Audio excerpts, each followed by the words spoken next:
Hello, this is Professor Frankie Jackson, and in just a few minutes, I'm going to use Microsoft Word 2010 to go over the basics of getting the body of a paper formatted in proper American Psychological Association or APA style. We've only got a few minutes, so let's get started.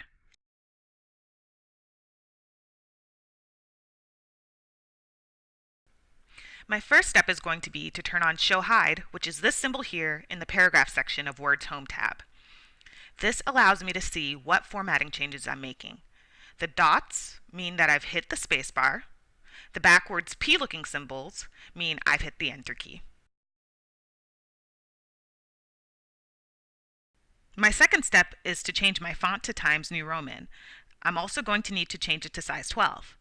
After I select all of my text using my mouse, this will be done from the Home tab under the Font section like so.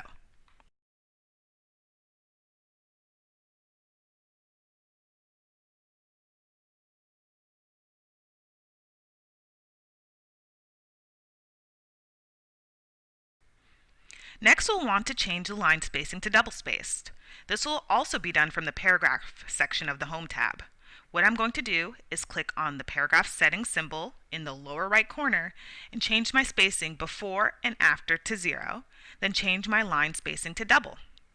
Since APA requires each paragraph to be indented, and since I don't have any paragraph headings at this time, but we will talk about that in another video, to save time and make sure that you see how everything is supposed to look, from this same paragraph settings menu, I'm also going to go up to the indentation section, and under special, I'm going to set my indents to first line. Then I'll click OK.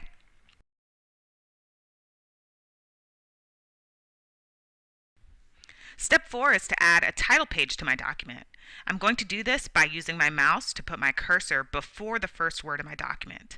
I'll then go to the Insert tab, then I'll go to the Pages section and click on Page Break.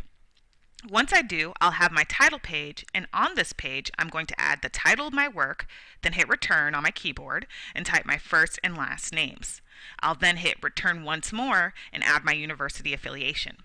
After I've got all of the necessary words on this page, I'm going to use my mouse to put my cursor in front of the first word of my title, and I'm going to hit the return key about 7 times.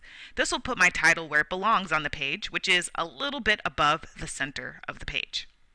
Next, I'm going to use my mouse to select the title, my name, and my university affiliation, and I'm going to center everything by going to the paragraph section and hitting the center option.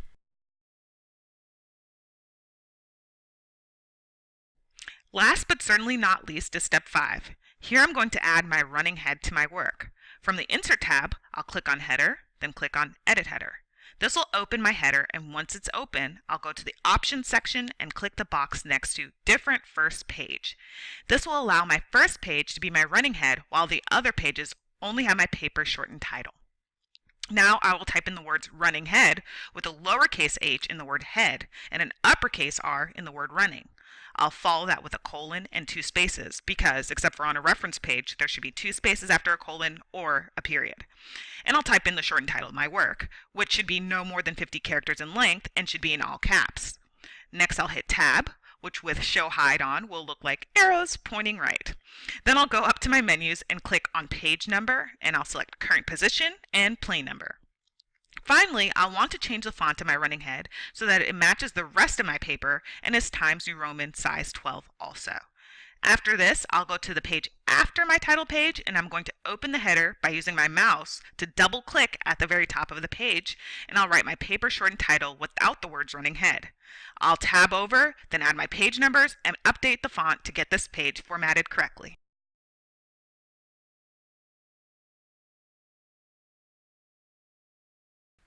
And there you have it, folks. Simple steps to getting your paper correctly formatted in APA.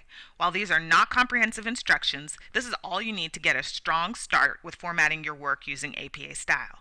Please feel free to rewatch this and hit pause or replay throughout to make sure that you know how to do this, because as early childhood education majors, you'll have to do this often. Thanks for watching, and please stay tuned for the next video on how to format a reference page and 3 commonly used reference types in APA style.